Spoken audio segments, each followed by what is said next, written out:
कल्पना कीजिए एक ऐसा देश जो अपनी सख्त नीतियों और रहस्यमयी शासन के लिए विश्व भर में जाना जाता है, उत्तर कोरिया। यह वही देश है जहां लोकतंत्र की बात करना भी अपराध माना जाता है। लेकिन एक दिन इस देश की राजधानी प्योंगयांग में एक ऐसा आयोजन हुआ जिसने पूरी दुनिया को हैरान कर दिया।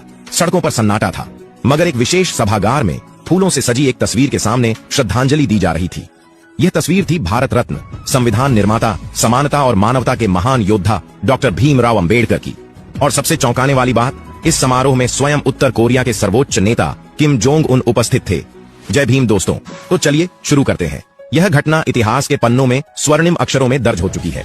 उत्तर कोरिया जैसे देश में जहां विदेशी नेताओं को शायद ही कभी याद किया जाता है, बाबा साहेब अंबेडकर को इस तरह सम्मानित करना उनके वैश्विक योगदान का जीवंत प्रमाण है। यह केवल एक श्रद्धांजलि नहीं थी, बल्कि दुनिया के सबसे बंद देश की ओर से समानता, स्वतंत्रता और बंधुत्व के मूल्यों को नमन था। किम जोंग उन ने इस अवसर पर एक संक्षिप्त लेकिन प्रभावशाली भाषण दिया। उन्होंने कहा, डॉक्टर भीमराव अंबेडकर केवल भारत के नहीं बल्कि पूरी मानवता के प्रेरणा स्रोत थे। उन्होंने सदियों पुराने अन्याय को चुनौती दी और एक ऐसा मार्ग दिखाया जो हर इंसान को सम्मान और गरिमा के साथ जीने का अधिकार देता है। आज हम उत्तर कोरिया में उनके आदर्शों को सलाम करते हैं। इस समारोह की तैयारियां कई हफ्तों पहले शुरू हो गई थी। उत्तर कोरिया की सरकार ने भारतीय दूतावास से संपर्क कर बाबा साहेब के जीवन और उनके संघर्षों पर आधारित सामग्री मंगवाई। स्थानीय कलाकारों ने उनकी जीवन यात्रा को चित्रों और प्रदर्शनियों के माध्यम से जीवंत किया। सभागार में अंबेडकर जी के बचपन के संघर्ष, कोलंबिया विश्वविद्यालय में उनकी शिक्षा, भारत में सामाजिक क्रांति और संविधान निर्माण जैसे महत्वपूर्ण पड़ावों को खूबसूरती से दर्शाया गया। उत्तर कोरिया की जनता के लिए यह आयोजन एक अनोखा अनुभव था। जिन लोगों ने पहले कभी बाबा साहेब का नाम नहीं सुना था, वे भी उत्सुकता के साथ इस समारोह में शामिल हुए।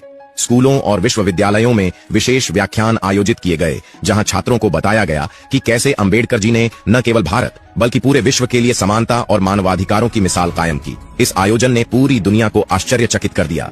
भारत में इसे गर्व के क्षण के रूप में देखा गया। भारतीय मीडिया ने इसकी व्यापक कवरेज की और अंतर्राष्ट्रीय मंचों पर भी इस कदम की सराहना हुई। कई विश्लेषकों ने इसे उत्तर कोरिया के लिए एक संदेश के रूप में देखा, सामाजिक समानता और मानवाधिकारों की दिशा में एक नई सोच का संकेत। सोशल मीडिया पर वन अम्बेडकर इन नॉर्थ कोरिया ट्रेंड करने लगा। दुनिया भर में अंबेडकर के अनुयायियों ने इस खबर को शेयर कर उनकी वैश्विक स्वीकार्यता पर खुशी जताई। बाबा साहेब का यह संदेश, मैं ऐसे धर्म को मानता हूँ जो स्वतंत्रता, समानता और भाईचारा सिखाता है, उत्तर कोरिया की दीवारों तक गूंज उठा। समारोह के समापन पर किम जोंग उन ने एक और महत्वपूर्ण घोषणा की। उन्होंने कहा कि उत्तर कोरिया के प्रमुख विश्वविद्यालयों में डॉक्टर अंबेडकर के जीवन और विचारों पर शोध कार्यक्रम शुरू किए जाएंगे, ताकि वहां के छात्र समानता, न्याय और मानवाधिकारों के वैश्विक आदर्शों को समझ सकें। यह आयोजन इस बात का प्रमाण था कि विचारों की शक्ति किसी सीमा, सरकार या हथियार से नहीं रोकी जा सकती। बाबा साहेब का सपना अब केवल भारत तक सीमित नहीं है, यह पूरे विश्व का सपना बन चुका है।